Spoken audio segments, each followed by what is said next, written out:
Oh boy.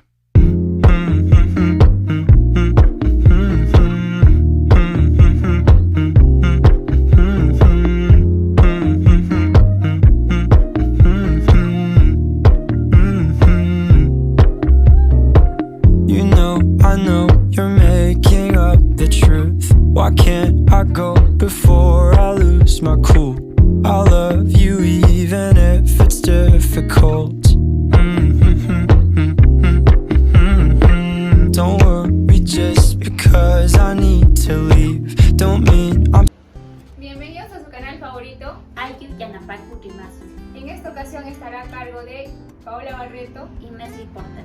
El día de hoy hablaremos de los 5 primeros capítulos del libro Diagnóstico Social de Mary Richmond. Empecemos con el primer capítulo titulado Evidencia Social. Antiguamente se mencionaba que hacer el bien era la vieja expresión que definía al servicio social.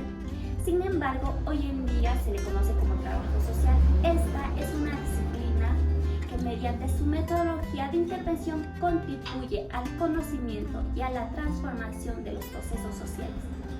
Bueno, en este libro nos menciona que en Estados Unidos los trabajadores sociales, la mayor parte desempeñaban su labor en individuos y familias, uno a uno, y no pues miraban el mejoramiento colectivo o lo que hoy llamamos el método de intervención en comunidad. Sí, no obstante, Mary Richmond mencionaba que la mejora colectiva y la mejora individual son interdependientes. La reforma social y el trabajo social de casos progresan necesariamente juntos. Sí, asimismo no olvidemos mencionar lo importante que fue Edward Denison en aquel tiempo. Este fue un médico que mencionaba a lo largo de sus prácticas hospitalarias la gran labor de los trabajadores sociales. Continuando con los precursores, se puede mencionar que los primeros pasos del diagnóstico social fue desafortunado, ya que se trató de desarrollar la investigación y el tratamiento benéfico de la dependencia, ¿no? Fueran reformistas sociales que eran principalmente economistas o de los que hablaban de las ideas de la economía. Asimismo, en el siglo XIX se dio lugar a la expresión de una investigación minuciosa. Ya en 1823, Thomas Chalmers dio lugar a una labor parroquial. Con frecuencia en aquella época los partidarios de investigación solo tomaban en cuenta a los aspectos económicos del ser humano y cuando se les preguntaban sobre una investigación minuciosa hacían hincapié únicamente a los recursos provenientes de los ingresos. Sí, asimismo hablando de los inicios de las organizaciones benéficas, estas desde sus inicios formaban parte de la COS. ¿Y qué era la COS? Pues la COS era la Sociedad de Organización Caritativa. Fue formada más que nada por personas voluntarias que se centraban principalmente en base a la moral y era dirigida a las personas pobres. Ya en 1869 se creó la COS. Ahí Octavia Hill nos habla de la investigación, en la que la rehabilitación social es su razón y objetivo. Y se da el primer pasaje en el que el ser humano parece emerger a un entorno social y no a un entorno económico. Ya. Pasando a las primeras tentativas de establecimientos de criterios, Edward Devine, secretario de la COS en Nueva York, se pronunció contundentemente a favor de lo que era la mejora del personal de investigación y también de su formación. Un año más tarde, él crea un curso de verano que posteriormente se convierte en la primera escuela filantrópica, que fue pues la primera escuela de formación de los trabajadores sociales. La apertura de estas escuelas del mismo tipo impulsó notablemente a la evolución de las entidades sociales. Por ejemplo, quedó claro que esta investigación no era simplemente un concepto creado por las organizaciones benéficas, sino era un proceso necesario para la rehabilitación del ser humano. A su vez, se posibilitó la instrucción de práctica a los estudiantes en materia de lo que definía el diagnóstico y también al tratamiento social. Ahora hablando del enfoque médico, pues en los comienzos del movimiento de las organizaciones benéficas en los Estados Unidos, los médicos estaban muy alertas, esto con el fin de prevenir el uso incorrecto de las beneficencias médicas gratuitas por quienes sí lo podían pagar. porque esto se creó especialmente para personas con bajos recursos y que no pudieran cubrir estos gastos, ¿no? De tratamiento y de esas cosas. Así es, y los médicos y los trabajadores de las organizaciones benéficas, en su afán, en 1902 pusieron en marcha una campaña sobre la tuberculosis. Asimismo, en ese tiempo se sumaron más a realizar campañas en bienestar de la salud. Sí, por otra parte, el médico social debe su origen al doctor Richard Campbell, quien en 1905 creó la división de consultas externas en el Hospital General de Massachusetts, en el primer departamento de servicio social, que más que nada fue concebido por un médico que en su afán de mejorar la práctica médica descubrió el valor de los trabajadores sociales en la obtención de un diagnóstico más cercano y con un tratamiento más eficaz. Sí, este médico nos mencionaba que podía responder estas preguntas. ¿Cuál es el estado físico del paciente? ¿Cuál es su estado mental? Sin embargo, el trabajador social podía responderse dos preguntas más, que es cuál es su entorno físico, cuál es su entorno mental y espiritual.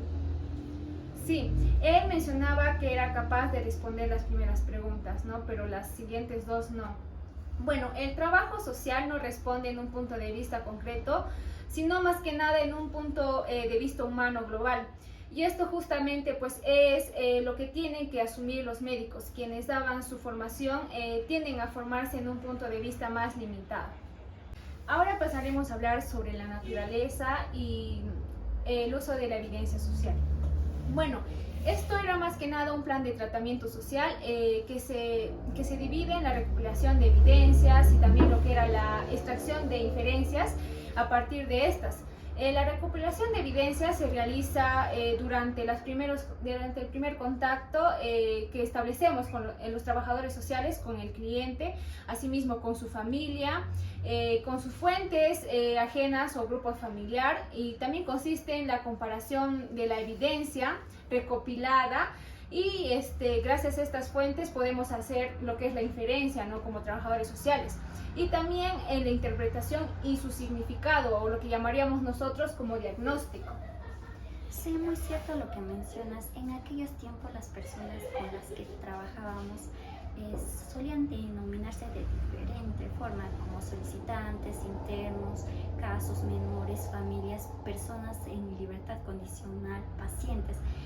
Pero queda recalcar que ahora en la actualidad está denominado como usuario. Sí, exacto.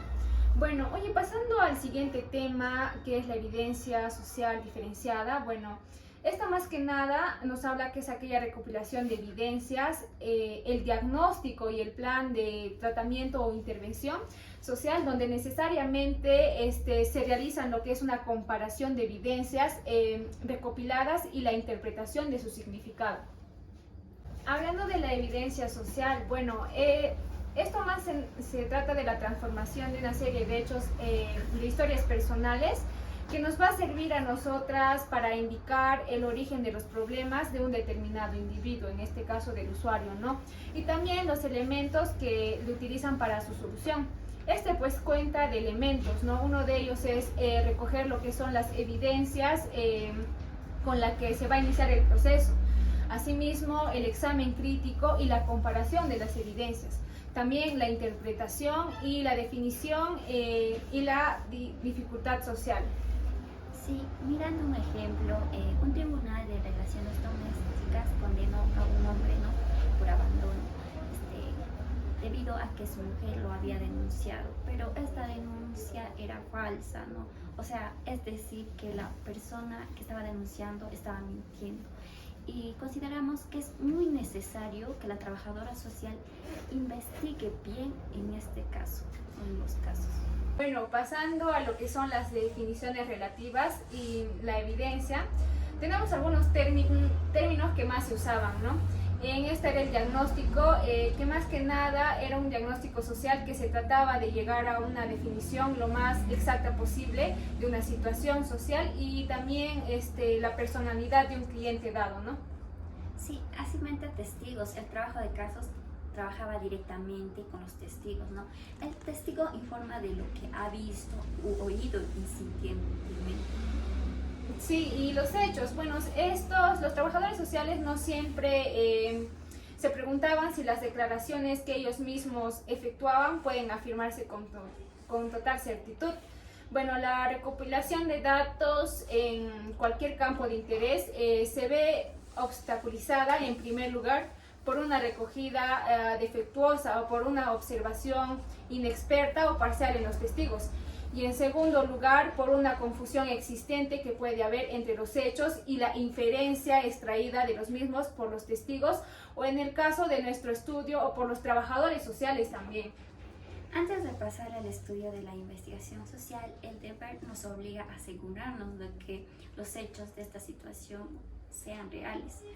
Mencionando algunos tipos de evidencia, vamos a comenzar mencionando la evidencia real. Esta más se centra en el hecho percibido por nosotros mismos, o sea, por nuestros sentidos. Cualquier elemento obtenido mediante una inspección directa es la aparición de la casa de un cliente, puede ser un ejemplo, la evidencia real que nos permite a nosotros inferir cómo es la casa, cómo viven, cómo son los valores y entre otras cosas, ¿no? Sí, asimismo continuamos con la evidencia testimonial.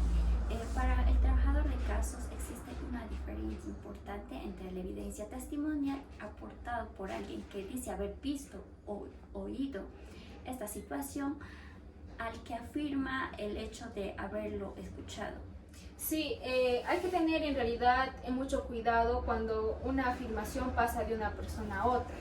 Entonces, esto es probable que cuando suceda esto haya un error. Es por esto que cuando nosotros vamos a intervenir es necesario preguntar a nuestro usuario si lo que él nos está diciendo es lo que de verdadmente ha visto o ha oído. Y si no es así, pues debemos llegar al punto directo de la evidencia directa, se podría decir. O sea, la persona que de verdad ha oído esta escena o ha visto con sus propios ojos o ha verificado la situación que haya podido pasar. Ahora, por último, continuamos con la evidencia circunstancial, ¿no? Esta es una prueba de un hecho o un conjunto de hechos de los cuales se podría inferir el hecho en cuestión. Por ejemplo, podemos ver a una persona que sale corriendo con un cuchillo y nosotros podemos presumir que ha acuchillado a alguien, ¿no? Y asimismo nos acercamos más y vemos a una persona acuchillada. Pero esto no es una evidencia directa, ¿no? Ahora continuamos con la evidencia testimonial. Bueno, pasando a lo que es la competencia del testigo, los trabajadores sociales de caso deben valorar lo que es el nivel de competencia de un testigo y de un modo aproximado poco diligente. Su experiencia diaria les enseña lo que es a tener vagantemente en cuenta la ocasión que se les presenta al testigo para conocer los hechos. En este caso voy a mencionar un ejemplo de una familia, un padre y una mamá que tenía 3 hijos que estaban sufriendo por escasos recursos. Esto debido a que el papá no trabajaba y sufrió una enfermedad. Para esto recurrieron a lo que son sus familiares, quienes mencionaban que ya no querían apoyar a esta familia porque ya lo habían hecho muchas veces. Pero lo que ellos no sabían que el padre tenía una enfermedad y que fue diagnosticado por un médico. Y recién cuando se le comunicaron a estos que él tenía una enfermedad, recién decidieron apoyarles económicamente. Ahora continuamos con la atención. La atención que se le debe otorgar al usuario es que se debe conocer su cultura, sus creencias, para poder facilitarnos a encontrar una información verídica. Continuamos con la memoria. Estos son los expedientes de un caso social, una especie de una biografía en miniatura cuyos componentes se recopilan mientras el sujeto todavía viva, ¿no?